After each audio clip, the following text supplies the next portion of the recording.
এই ভিডিওটার দিকে একটু লক্ষ্য করুন, এবার এটার দিকে লক্ষ্য করুন। কিছু কি বুঝতে পারলেন? এটা হচ্ছে এডিটিং। শুরুতে আমি আপনাদের দেখাবো আমি কিভাবে ভিডিও শুট করি এবং এডিট করি। ভিডিও ক্যামেরা দিয়ে করি নাকি দামি ফোন দিয়ে করি, তার সাথে স্ক্রিপ্ট দেখে দেখে পড়ি নাকি মুখস্থ করে পড়ি। এই ভিডিও থেকে শুরু করে এডিটিং পর্যন্ত সমস্ত কিছু দেখাবো। তাহলে চলুন দেরি না করে ভিডিওটি শুরু করা যাক। Let's go.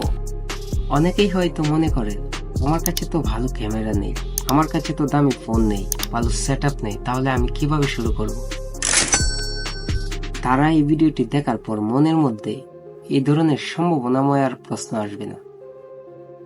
সো আপনি যদি বিগিনার ক্রিয়েটর হয়ে থাকেন বা নতুন শুরু করতে চাচ্ছেন, আপনার জেনে রাখা উচিত ভালো কোয়ালিটির কন্টেন্টের জন্য দামি ক্যামেরা বা দামি ফোনের চেয়েও অনেক অনেক ইম্পর্টেন্ট হলো আপনি কিভাবে সেই কন্টেন্ট তৈরি করছেন। আপনার কন্টেন্টে যদি ভ্যালু না থাকে তাহলে যতই ভালো ক্যামেরা বা দামি ফোন দিয়ে ভিডিও করেন কোনো কাজে আসবে না। আপনার কন্টেন্টে যদি ভ্যালু থাকে, তার সাথে কথা বলার ক্লিয়ারিটি থাকে, তাহলে কম দামি ফোন দিয়েও ভালো কিছু আশা করতে পারেন। আজকের ভিডিওতে আপনাদের দেখাবো কিভাবে ভিডিও শুট করি এবং এডিট করি। প্রথমেই আমি লাইটগুলো জ্বালিয়ে নিলাম। দুই পাশে দুইটি লাইট রেখেছি, যেটি 45 ডিগ্রি অ্যাঙ্গেল করে রেখেছি ফেজের উপর যাতে সরাসরি আলোটা এসে পড়ে। দেন স্ট্যান্ডটাও আমি নিজে বানিয়েছি, যে স্ট্যান্ড আপনারা দেখতে পাচ্ছেন।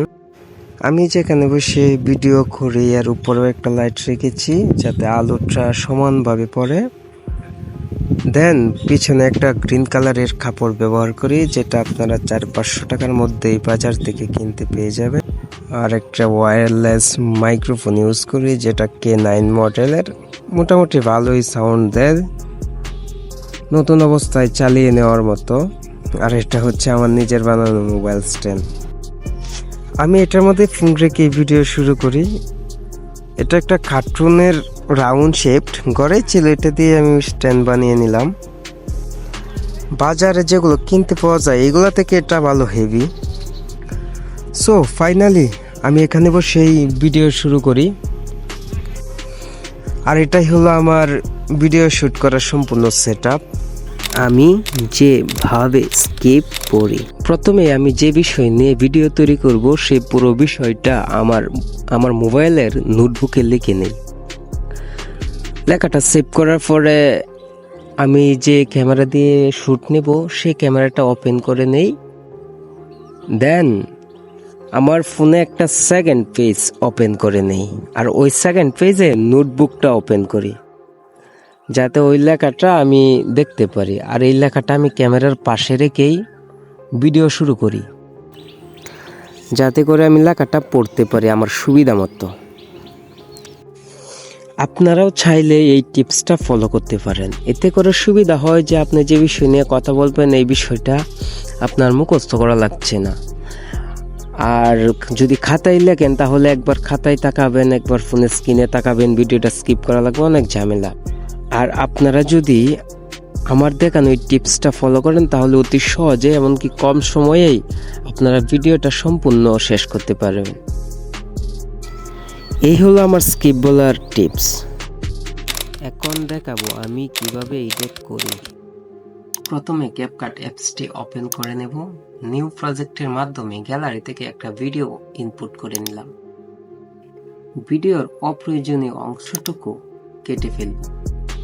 অপ্রয়োজনীয় অংশটুকু কাটা শেষ হলে ভিডিওটা সেভ করে নেব। পূর্বের মতো আবারও গ্যালারি থেকে সেভ করা ভিডিওটা ক্যাপকাটে ইনপুট করে নেব। সাথে একটা ব্যাকগ্রাউন্ড অ্যাড করে নিলাম। ভিডিওটায় যদি সাউন্ড কম থাকে তাহলে ভলিউমের মাধ্যমে আপনারা কাস্টমাইজ করে নিতে পারবেন। দেন ভিডিওটা হালকা ক্রপ করে নেব এবং রিমুভ পিচের মাধ্যমে ভিডিও ব্যাকগ্রাউন্ডটা রিমুভ করে দেব। আপনারা চাইলে রিটাচের মাধ্যমে পেজের কালারগুলো অ্যাডজাস্ট করে নিতে পারবেন। ফাইনালি ভিডিওর কাজ শেষ। এখন ভিডিওটা এক্সপোর্ট করে নেব। আপনারা যদি চান আমার এই ভিডিওতে কিভাবে টেক্সট, কালার, ভয়েস, ইফেক্ট ব্যবহার করে এই নিয়ে ভিডিও তৈরি করতে, তাহলে কমেন্টে জানাবেন। আপনার হাতের ফোনটি দিয়ে প্রফেশনাল লেভেলের ভিডিও তৈরি করতে পারবেন। ভিডিওটা যদি আপনাদের সামান্যতম ভালো লাগে তাহলে একটা লাইক, একটা কমেন্ট, চ্যানেলটি সাবস্ক্রাইব করতে ভুলবেন না। দেখা হবে নতুন কোনো ভিডিওতে। সেই পর্যন্ত সবাই ভালো থাকবেন।